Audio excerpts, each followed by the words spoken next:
Faith-based and neighborhood partnerships. Hello, everybody. My name is Marcus Coleman, and I serve as the director for the Center for Faith-Based and Neighborhood Partnerships at the Department of Homeland Security. I'm one of 11 centers across the federal government that supports the White House Office of Faith-Based Neighborhood Partnerships, and we are delighted to have you join us for our first in a series titled Welcome to the Neighborhood. This series is part of a series of technical assistance webinars intended to help provide faith-based and community-based organizations that are interested in providing support to Operation Allies Welcome. We have a wonderful host of panelists and guests today, and so thrilled to have so many wonderful folks from across the country joining us from as far west as California and Bend, Oregon, all the way here to Washington, D.C. and up to our friends in Massachusetts. And so what I'd like to do first is call up our executive director, Melissa Rogers from the White House Office of Faith-Based Neighborhood Partnerships to provide a welcome. And then you'll hear from our other colleagues at the Domestic Policy Council. So Melissa, kick it over to you. Great. Thank you so much, Marcus. And hello, everybody. Thank you so much for joining us today for this first in our series of webinars on Operation Allies Welcome.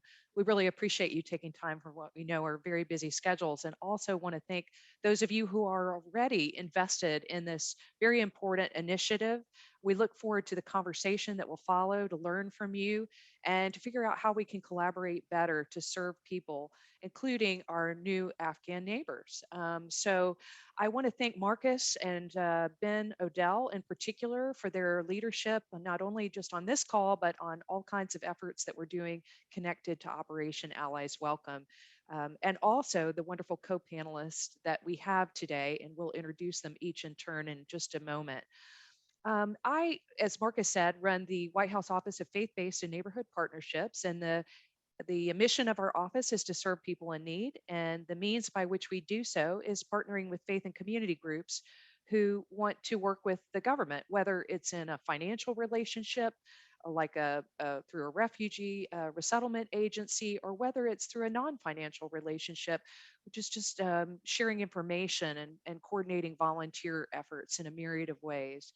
And so, as Marcus said, we're very pleased to start this webinar on Operation Allies Welcome and talk about how we can do our utmost to make sure that these Afghan arrivals are welcomed and integrated into our communities in the most compassionate and welcoming and effective way. As most of you know, Operation Allies Welcome is a project whereby we are welcoming and helping to resettle Afghan allies, people who were, for example, working in the embassy in Kabul, our embassy in Kabul for years, and their families, people who served as translators and interpreters for United States government, people who were working in Afghanistan as human rights defenders, for example, people who were, persecuted for their faith in Afghanistan or otherwise at risk, including women and girls and journalists and others. So these are people that have given a lot to their country, to our country, and we want to welcome them with open arms. And it's a very important project, a very big challenge for us. At the same time, it's something that we know that we can accomplish by working together. But you'll hear many times during the webinar today that we want to invite your assistance. We know some of you are already plugged into this system and are volunteering in really spectacular ways. And by the way, thank you for the stories that you send us. We'd love to hear more from you all. And we know others of you are joining for the first time and have not really become immersed in this project and what's going on. So we're going to try to offer some basic information today, as well as a chance to drill down on some of the specifics for those of you who are already invested in the effort. So again, just want to stress how important this work is and how much we value your assistance, because we have found that the challenge is a big one, an important one, and it is one of those things that we simply will not be successful without the investment of faith and community leaders across the nation. And one of the things we found about this project is that it brings people together across many different differences in belief and region, and religion, and all kinds of differences. So it's a nice way to build more unity among ourselves as we work to serve those who have served us. So this is a wonderful opportunity, and we're so grateful for your assistance and partnership. And we look forward to the series of webinars that will unfold. One of the things we wanted to mention is that we have our next webinar on November 17th. Will focus specifically on the kind of sponsorship circles that we're building for Afghan allies. This is a really marvelous opportunity that we're having for the first time for groups of American citizens to get together in groups of 5 or more and directly assist and be matched with a group of Afghan allies or rivals, to provide basic assistance and help them get settled. And this is independent of the refugee resettlement agencies, or at least one track can be independent of the refugee resettlement agencies. So this is a marvelous opportunity that other people in other nations have already had, such as Canada, and have found that the system of getting a group of citizens together and being matched with a set of refugees to get to know them and to provide basic assistance for a period of time and to assist them in myriad ways is really a wonderful opportunity for all of us. So we're looking forward to having a discussion about that program on November 17th. So please mark your calendars and sign up for that. We're really excited about that being the next webinar. But again, back to the webinar today, we're starting with the basics, an overview of this project. And to help us out with that is my colleague and friend, Brendan Preloger, who's worked in the Domestic Policy Council on behalf of refugees. And he's done tremendous work in this space. And I just want to welcome Brandon now to give us an overview of this initiative and to speak to us about some of the ideas that he has stressed about the ways in which faith and community groups can plug into this work and really make such an important difference in the lives of many. So Brandon, thank you for joining us, and I'll turn the floor over to you. Melissa, thank you for having me, and thanks to all of you who are joining today. Your involvement and engagement on this front is tremendously valued, as Melissa indicated. So I think what I was asked to touch on was a little bit of explaining how and why our Afghan allies were evacuated from Afghanistan, provide a bit of an overarching view of the process for welcoming and resettling them here in the United States, explain why this task is challenging but doable, something I don't think is lost on anyone in this audience, and emphasize the important role that you all can play in the effort, which is Melissa stated, just can't be overstated. It's tremendously important that this is an all hands on deck effort. So I think all can appreciate that with the precipitous fall of Afghanistan to the Taliban, there was a need for the swiftest of action. And this included the largest airlift in human history, over 120,000 individuals in total in just a handful of weeks and days. Tens and thousands of those evacuees were not U.S. citizens or green card holders, but family members of those individuals or other Afghan allies or Afghans at risk, some of whom Melissa spoke about. These are individuals who fought alongside our troops. They served as interpreters and translators. They worked at our embassy. They helped stand up Afghan civil society. They were pilots, scholars, NGO workers, women and human rights activists, and religious minorities.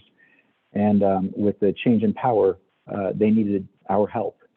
Many of them became targets, and those who remain, who fit these profiles, continue to be at risk. And we're continuing to make every effort to help them in every way we can, including to help them relocate out of Afghanistan. We flew out in the NEO, the non-combatant evacuation operation, 70,000 of these individuals, and we flew them to lily pads across various countries around the world, where they were vetted and underwent certain other kinds of processing before they could then be brought here to the United States. We paroled them into the United States, which allows their temporary stay, but doesn't in and of itself confer any benefits, even though many of them may have been on a track to getting special immigrant visa status or an immigrant visa or United States. There simply wasn't time to finish that sort of processing, given the exigent circumstance surrounding the fall of Afghanistan. So we brought them here to U.S. bases to undergo all sorts of processing here and to get them connected with domestic resettlement agencies and communities into which they could be placed. This was an incredibly, and remains an incredibly daunting challenge, especially given the decimated state of the U.S. Refugee resettlement system, which is what we are largely relying upon to conduct this activity. So just an absolutely huge lift. Holly's going to be speaking later, and she can tell you that we're working to resettle more individuals now into U.S. communities per month than we did even at the height of refugee resettlement in the Obama administration, when we had a much bigger, fully staffed and well-oiled domestic resettlement infrastructure. So the size of this, the magnitude of this challenge really can't be overemphasized.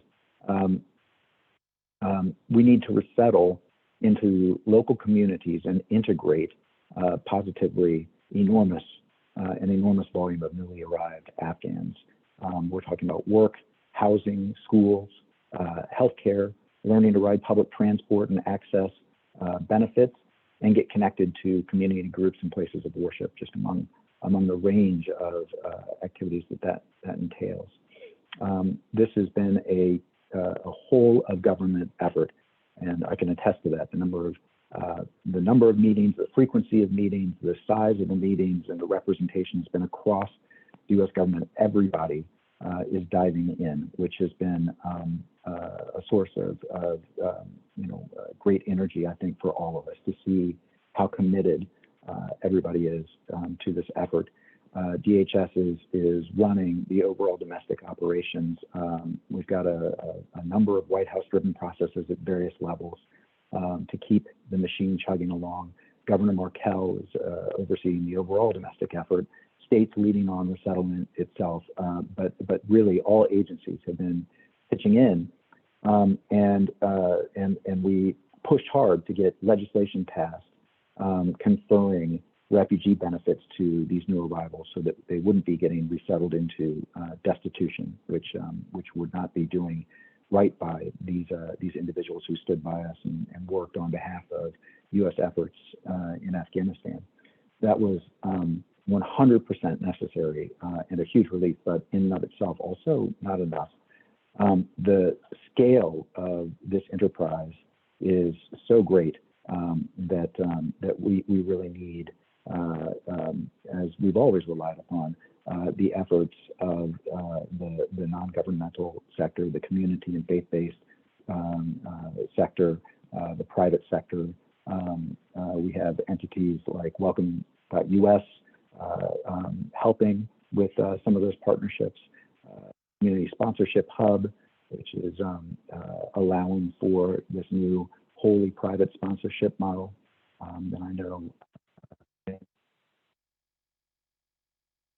Creative resettlement solutions are abounding, and we need them all in order to make this work and make this transition a success for all those whom we brought in.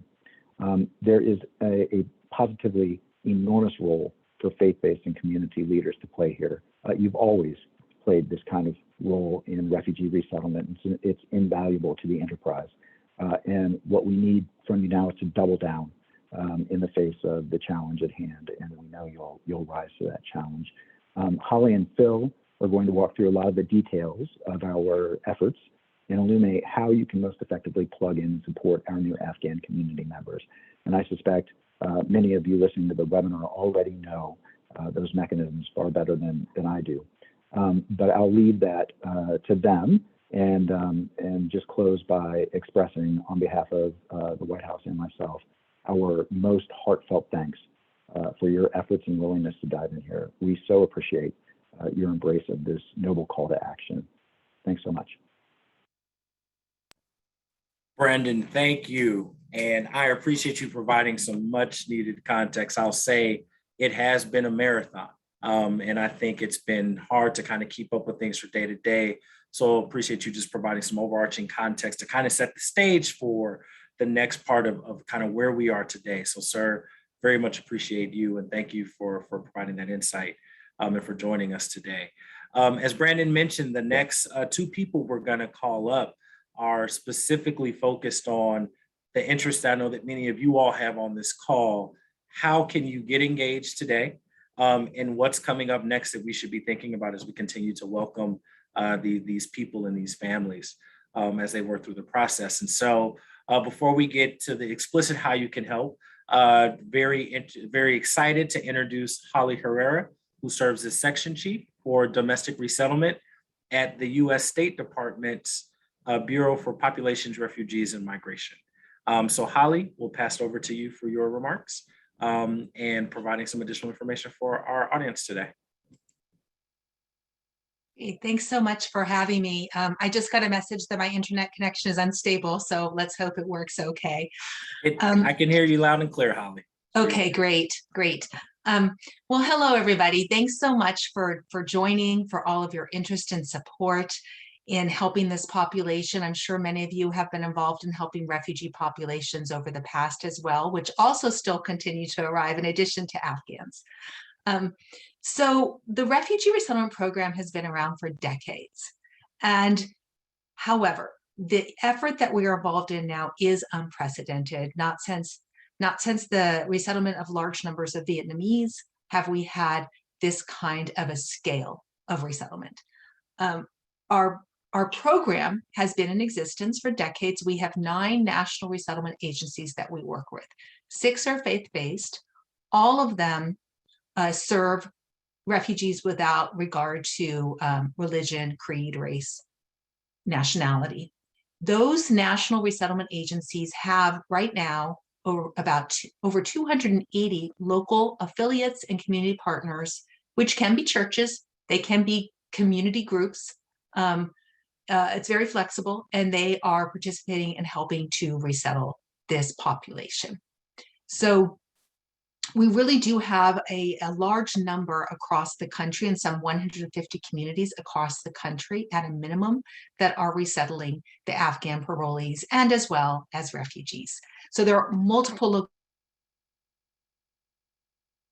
locations to get to help. Let me just go a little bit into some of the details of how this works. What we have on base at the safe havens, at the 8 safe havens across the country, is there's what we call this placement assurance process. And I won't get technical with you, but just to give you an understanding of how parolees, the Afghan parolees, are placed with these different resettlement agencies across the country. It's a process by which the agencies look at what their capacity is. So in order to look at their capacity, they're looking at the earth for their agencies, but they're also looking very critically at what the community can absorb. So that means schools, health clinics, other resources that are necessary in the community in order to be able to effectively serve refugees. I'll just call the Afghans refugees for the purposes of this presentation and referring to them. As you can imagine, housing as well is our primary challenge. So capacity to account what sort of housing resources are available in the area and what the pace needs to be for arrivals that need to come to their community, because there's quite a large difference in saying that 500 people can be served over the next 6 months as compared to 500 people over the next month. So that's a very important consideration in determining capacity. It has always been the case with the refugee resettlement program that the presence of family and friends in the United States near whom refugees would like to be placed nearby is honored. It's not the case that they are sponsors. It's not the case that they have to provide financial support. However, we do recognize that it's very important to have that moral and emotional support. So we do our best to put people near where their US, what we call their US tie is. With this situation, because there are preferences of these refugees to go to a certain number of high cost, low housing areas, we have had to do that a little bit differently. And in some cases, it's only if the US tie can provide housing where we can put them. So it's a little bit of a different aspect to how we normally do refugee resettlement, but because of the unprecedented nature of this program, we're having to do that, having to adapt it. So far, we have welcomed more than 73,000 Afghans to the US, and approximately 22,000 have now departed the safe havens. We expect additional numbers to arrive over the next 12 months that will also need to be resettled, almost all of them through the resettlement agencies. So as Brendan mentioned, by comparison, you can think about the fact that we're now expecting to keep a weekly pace of about 4,800 Afghans departing safe bases per week. This compares to about 3,500 a week for just the last 2 months of the Obama administration. And that was when we did not have the same housing and staffing crisis. And they had an average of 2.5 months to prepare rather than days or weeks to prepare for arrivals. So that's a sense of the scope that we're dealing with, the challenges that we're facing right now. So once the placement process happens and agencies around the country, their local communities say, okay, we can take this number of Afghans. These are the characteristics that these cases have. We think that they will do well in this community. It can be looking at the case composition, as I mentioned, the US ties to the extent possible, and the community capacity. So then what happens? So after they are placed with an agency and their travel is metered out depending on the capacity and how soon the community and the agency can serve them. Then once they arrive in these locations, they are provided with what we call the Afghan Placement and Assistance Program services. And those services are for the first 30 to 90 days after arrival. And they're really to get the refugees off on the right foot, to build a strong foundation so that they can transition successfully and thrive in their new communities. These services involve things like getting their children enrolled in school, helping them with documentation, having such as social security cards, employment authorization documents, assisting them with connecting with local services and resources that can include public assistance, food stamps, and so on. And I'll get back to the employment aspect in just a moment. And then also finding housing for them, which I will also focus on a little bit more in a moment. But those are in general the services that they provide. The Office of Refugee Resettlement under HHS, Health and Human Services, then also has complementary funding that extends much longer term. The funding through the State Department only lasts for the first 30 to 90 days. By no means does it cover housing for the first 30 to 90 days. I do want to make that point, and I'll come back to that in a minute. In terms of the vetting that happens before the Afghans even come to the United States, and refugees are also very heavily vetted. So all of those who departed the safe havens, they were all vetted prior to arrival in the United States. And then they underwent additional screening at the port of entry at the airports. They are required to receive critical assessment of their humanitarian parole, including COVID vaccines. The screening and the vetting process includes biometric and biographic screenings, and this is conducted by 5 different agencies across the United States, including Homeland Security and Defense, the FBI, and the National Counterterrorism Center.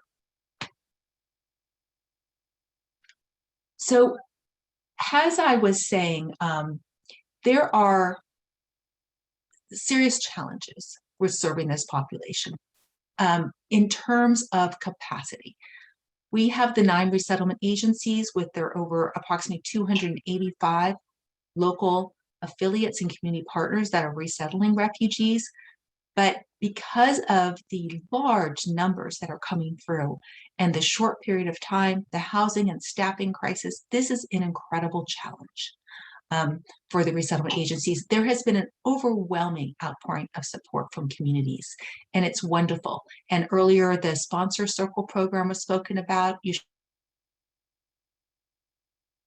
should also have been used forever in the refugee resettlement program, and you can go right to a resettlement agency and get connected as a community sponsor and serve them through that way as well. However, I do need to point out that with this overwhelming amount of support, what has happened is that at the local level, not everywhere, but in many places, the local staff cannot keep up with the amount of donations and volunteer support that's being offered. It's, as you may know, it can take quite a bit of staff time in order to manage free staff and in order to manage free donations. So I do want to make sure you all understand that it's wonderful for you all to volunteer, but to also have the expectation that it may be a while before you'll hear back. Welcome.us is a wonderful resource to go to in order to see where you can offer your services. But what I would like to make a pitch for today is for your help with housing. We speak about all of the different resources and ways to volunteer and so on, but ultimately what we really need help with is permanent housing. We have the temporary housing figured out. Airbnb has been very generous. We're standing up some other housing mechanisms, but there is an extreme housing shortage in this country. And I understand what a challenge this is for people who are attending this webinar and may not know where to start, but any and all connections and resources that can be leveraged to help with permanent housing and contacting the local resettlement agencies would be incredibly useful. That is our number one need, because we do have a lot of resources that are being offered, wonderful, but we need help with finding housing, because with these large numbers, it is incredibly difficult. And everybody is working very, very hard on this. But imagine refugees come through with no credit or work history, no jobs. We are unable to sign leases for them at the federal level, or are the nonprofits unable to co-sign leases. So that kind of assistance is really what I would appeal to you today to see how you might be helpful. To find a list of resettlement agencies, you can go to rapsnet.org. I'll put it in the chat later. That's WRAPS.net. I'm sorry, WRAPSNET.org. And then you'll see a button that says about humanitarian parole. And that is the button to click in order to get the affiliate directory so you can see who might be in your neighborhood. The last thing I want to mention is that I was asked to speak about popular misunderstandings of this effort. And I think that this relates to the housing. The amount of funding that is available is very limited. The amount that we fund through our Afghan Placement Assistance Program that helps for the first 30 to 90 days amounts to a $5 per capita amount. It's one time per person that's not given out in the form of cash. Of that, $1,050 is given to the local agency to pay for the staff salaries, their rent, their utilities, overhead, so on. The remaining $1,225 is what those agencies use to provide for the basic needs of the families. So you can imagine if it is a single person in Los Angeles, that $1,225 is not going to go very far. You can multiply it by a family of 5, and it's a lot more money, but a family of 5 has a lot more housing needs. So when that money's gone, and it does not traditionally cover a full 3 months of rent. There is funding available from a few other sources. It's typically public assistance, and public assistance is not very generous. It's not going to cover people's basic living expenses. So people sometimes have this impression that the housing or the rent is paid for Afghans for a full year, and that is not the case. So that's important to recognize. And I did want to mention that while I have you all. And with that, I will end and just thank you so much for your support and for an appreciation for anything that you are able to do to help, particularly with the housing challenge. Thank you. Ali, thank you very much for joining us and providing, I think, some very helpful context on the current realities, not just with the opportunities to support, but also the challenges that we continue to face. I echo in joining you for that call to find ways to support. And we know that that's why many of the people are on the call today. They want to find some ways that they can make some substantive and tangible contributions for the rest of some other people's lives, right? This is not this is not a sprint. This isn't a one-time thing. So I appreciate the additional context you were able to provide. Thank you very much, Holly. So with that, we'd like to bring up a very dear colleague of mine and of a lot of what's happening with Operation Allies Welcome. Holly had laid out some very specific ways in one area being housing that people can help. But we also have, as part of Operation Allies Welcome, what we call a voluntary agency liaison, who is responsible for helping to address questions on big and small challenges that come to aligning some of the needs and interests and assistance provided from faith-based and community-based organizations or interested entities, and making sure that we're providing some of that support. So I'd like to call up Phil Shaw, who serves as the FEMA Voluntary Agency Liaison. So Phil, this one is going to be a bit conversational between you and I, but I wanted to start with just an initial question. Phil, can you talk a little bit about kind of your role, the function and support, the way that you support Operation Allies Welcome? And then if there's a recommendation that you would have maybe for a faith-based or a community-based group that hasn't been as engaged so far, but maybe looking to this webinar to find some practical ways to get started on being of best help. Thanks a lot, Marcus. Yeah.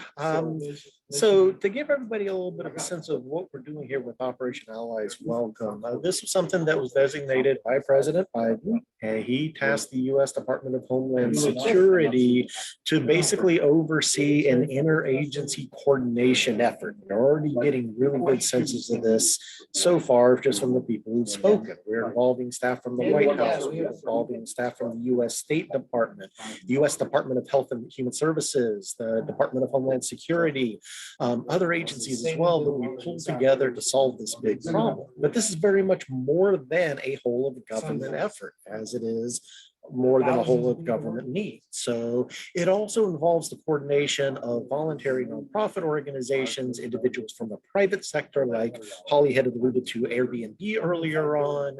It also involves us reaching out to educational and higher education institutions, essentially a whole community effort to solve a major national problem. So to that end, we've been able to pull together a lot of different individuals with a lot of different backgrounds to address the needs, everything from helping out with some of the evacuation efforts and bringing people to what we call the lily pad locations, which are U.S. military bases overseas, conducting some initial screening and stabilization of their circumstances, and trying to help stabilize their situation as we bring them to the U.S. safe haven locations so that we could help bring them in and certainly start them on their responses. We bring them in and certainly start them on their standby for 1 week. So to that end, to try to help out with those issues, we work very diligently with a lot of partners to provide a lot of immediate services for people when they arrive at the safe havens, to including shelter, feeding, clothing, as Holly alluded to, certainly healthcare assistance, vaccinations, some initial background screening and early case management.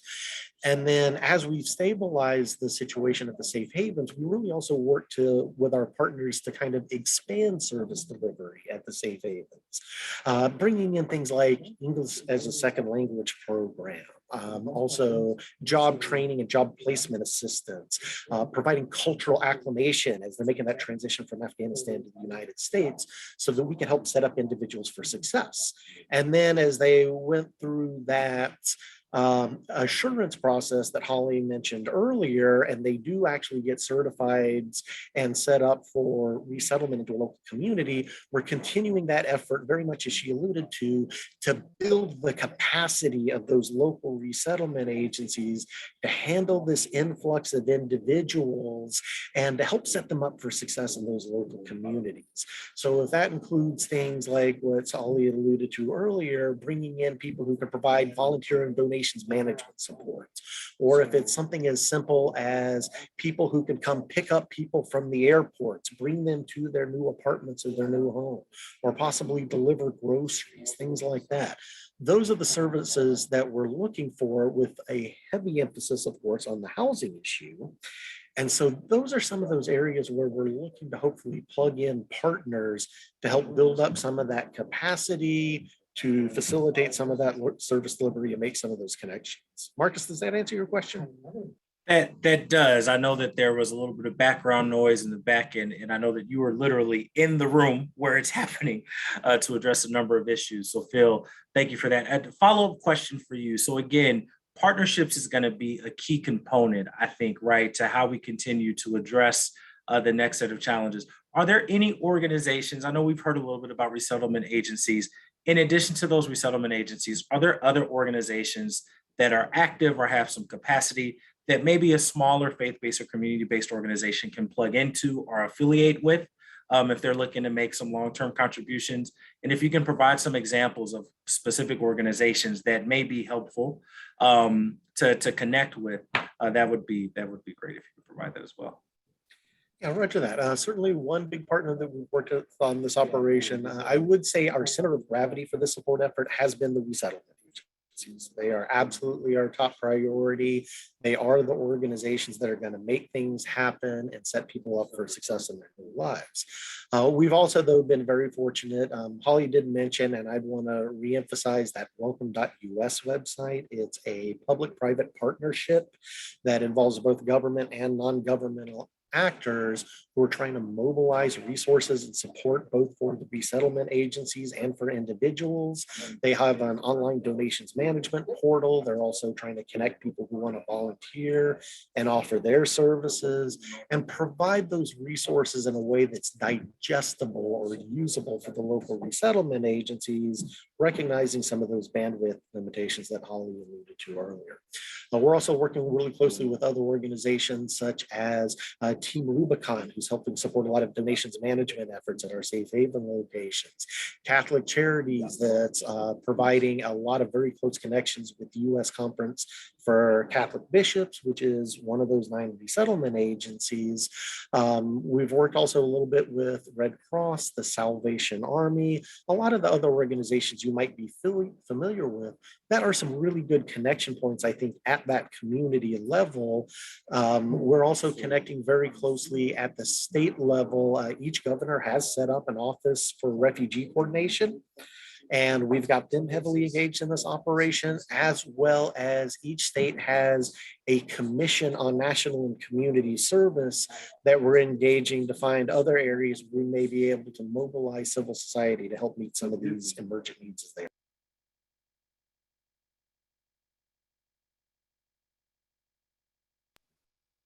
Marcus, does that answer your question? That does, Does that Phil. answer your question? That does, Phil. Thank you very much. The other question I have, so if people want to follow up with DHS for Operation Allies Welcome, what's the best way to get in contact with the department or with any of the other federal agencies that are supporting this broader effort? And how can they continue to be engaged with you as a volunteer agency liaison? Or better question, how would you recommend folks connect at the local level if they aren't already, in terms of supporting some of the resettlement efforts? So to answer, I think I'll ask your latter question first. In terms of the resettlement, as was posted, I think, in the chat box, there is the link to the local resettlement agencies. And again, I do want to encourage that patience, recognizing the significant load that they carry right now. To that end, what I would probably want to recommend and prioritize is anything that your organization may do that can help expand the capacity of those resettlement agencies to take on that volume of phone calls from volunteers who want to help manage, maybe even store those donations that are being offered to address some of those needs. I think that's where you may find some of the biggest bang for the buck in terms of the service that you want to offer. I'll also post shortly, there is a email address called DHS Impact, and I'll get that posted shortly, where if you want to reach directly to Operation Allies Welcome and offer some of your services, we work very closely with our External Affairs Office, who both have personnel at each of the safe haven locations and are working diligently to try to help support some of that ultimate resettlement as well. So that's a good area, I think, to also go and try to make some of those connections.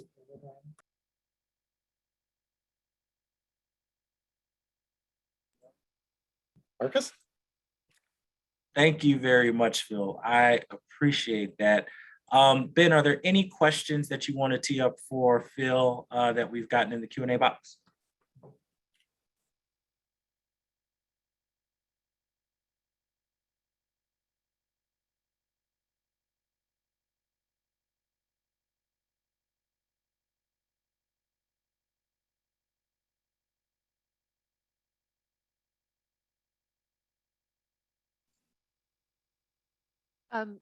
This is Melissa. I'm not sure if Ben can hear, so wanted to just pull up a couple of questions from the chat box, if that's okay, and if people can hear me.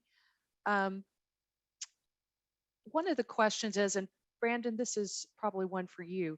What is the possibility the Biden administration may recommend changing the SIV legislation to allow for applications within the United States? Is that one that you could comment on, Brandon?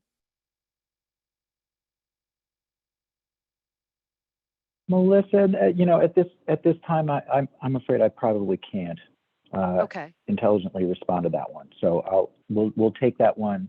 We'll take that one back. There was some SIV specific legislation that went through a few months back that was important legislation with respect to some of the requirements for qualification, and with many of the individuals whom we evacuated and brought here, we were able to complete SIV processing from here, and are still working to do that with many of those individuals. And I don't know that there's a prohibition on SIV application, although I suppose probably so. But don't feel like I can take that one on legislation right now. Thank you. Thanks. And there's another question about asking about, Holly, this may be a good one for you, asking about health on the bases, and how that's being, how the health needs of the arrivals are being addressed on the bases and beyond. And specifically about, I think you already touched on the fact that people are being vaccinated for COVID. And I think there's a question about other vaccination requirements that are appropriate here or that are happening.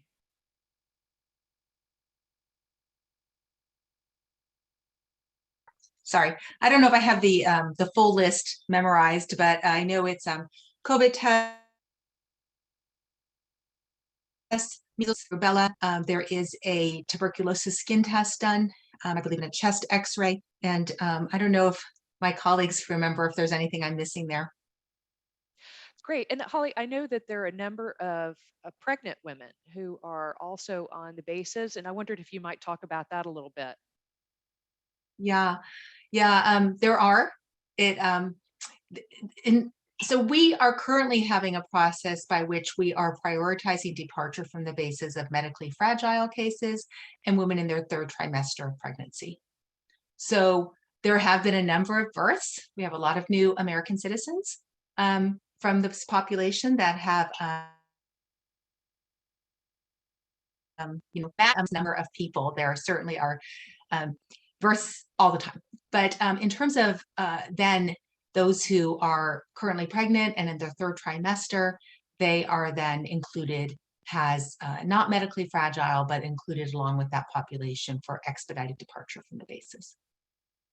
Great, thank you. And some have asked Holly about whether there will be funding for housing support, meaning rental or utility assistance for 1 year. What is the duration of the housing support? So I spoke to that earlier, and I spoke to that earlier, and it's good to have a chance to clear it up because it is not for a year. There are not plans to provide funding for a year for rent. What we have are different streams of funding. Most of them the same sorts of public assistance that are available to any American who needs assistance on a short term. If the Afghans qualify for mainstream federal support or public assistance, such as temporary assistance to needy family, food stamps, Medicaid, if they are income eligible, then they can qualify for that. Usually that is, at least for TANF, it's necessary to have dependent children to be qualifying for that. Through the Office of Refugee Resettlement, they typically mirror public in the state, and they will provide for anyone who are not eligible for the mainstream services or public assistance. They will then provide it for 8 months if they are income eligible. Again, these levels are not high. I think in Virginia, where I live, I want to say it's somewhere in the mid 300s for a family of three. $300 for a family of three. Don't quote me on that, but I remember last time I looked it up, it was something like that. So it's really important to realize that's not really paying for covering people's rent. The amount that we provide is that one time per capita that's available for the basic needs of refugees to include this population, and that's $1,225. As you can imagine, that does not go very far, depending on where you live. And nowadays, there's not that many places where it's even that. Rent is expensive, so no matter where you are, but certainly it goes farther in some places than others. But by no stretch of the imagination is that one time per capita going to go for too many months to cover rent, especially it needs to cover all of the other expenses.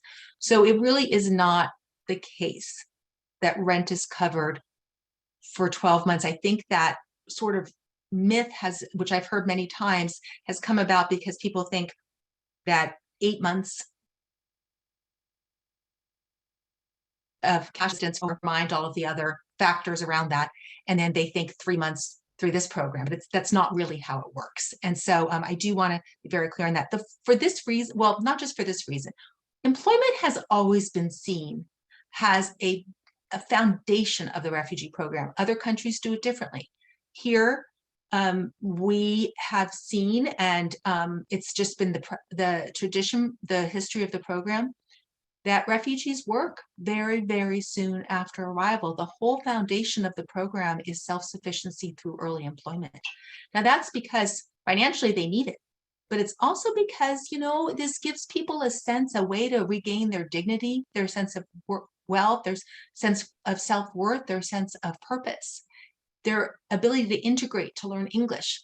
So for all these reasons, people, and the labor market's there. I mean, the jobs are there certainly now, when employers are very interested in refugees as workers, and they always have been. So it's financial, practical reasons, but there's also very good reasons for why refugees are encouraged, and there are a lot of job development programs to help them get employed just as soon as possible after arrival. That's a great point. And as to Holly's call to action, please feel free. I know we're getting close to the close of the call, but if anyone on the call has any leads, as Holly said, any and all leads are very much welcome. Please just make sure you have our contact information, including the partnerships account email address. Please just don't hesitate to share that information with us if you think that has any promising aspects to it. We will be conveying it to our partners here, and we'll be back in touch with you soon. So thanks to everybody for homing in on that particular, homing in, I guess a bit of a pun there, but we really appreciate all leads that we can get from you all on those questions for the reasons that Holly mentions. And thank you so much, Holly, really helpful contributions to this discussion. Marcus, I think you may have the next question for folks. Yeah, and I think, and it's one of the questions that we had in terms of how many people remain at the lily pad sites and what's the estimate for when they will be coming to the US. So I don't know, Phil, if you want to chime in, if you have a response. Sure. We currently have approximately 2,500 people in the lily pad locations and approximately 49,000 people that are currently staying on the safe haven sites in the US.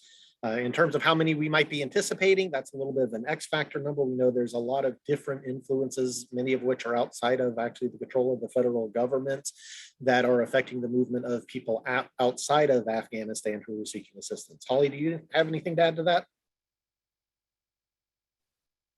No, I don't. I believe that the people on the lily pads are expected to be moved here fairly soon in order to be resettled in their new communities. Excellent. Well, we want to thank you all. So again, just a few things that we want to note. One, this will not be the last time that we have this conversation on this topic.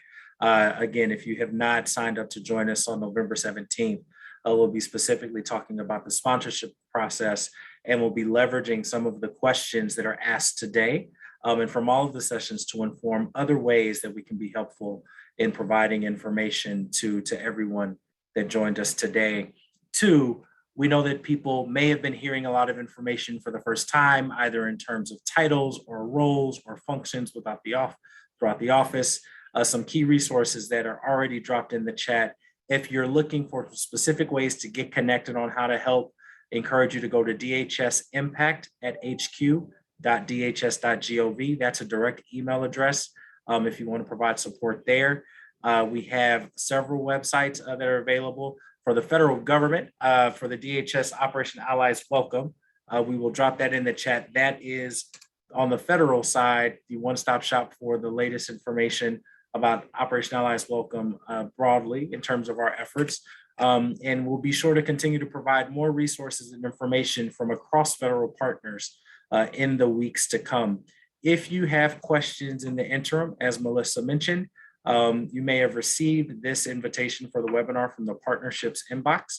Feel free to reach out to that inbox. We'll also provide the emails for both the Center for Health and Human Services and the Department of Homeland Security for our inboxes as well. We want to continue to make sure that we work alongside you all as we continue to work together to be a welcoming nation, and as we continue to support all of the welcoming communities that are supporting Operation Allies Welcome. With that, thank you all very much, and look forward to seeing you next week, November 17th, for our next webinar. Same time, same Zoom link. If you haven't registered, or if you have friends that want to register, we'll be sure to provide that information so you can send it to them as well. Thanks very much, everybody.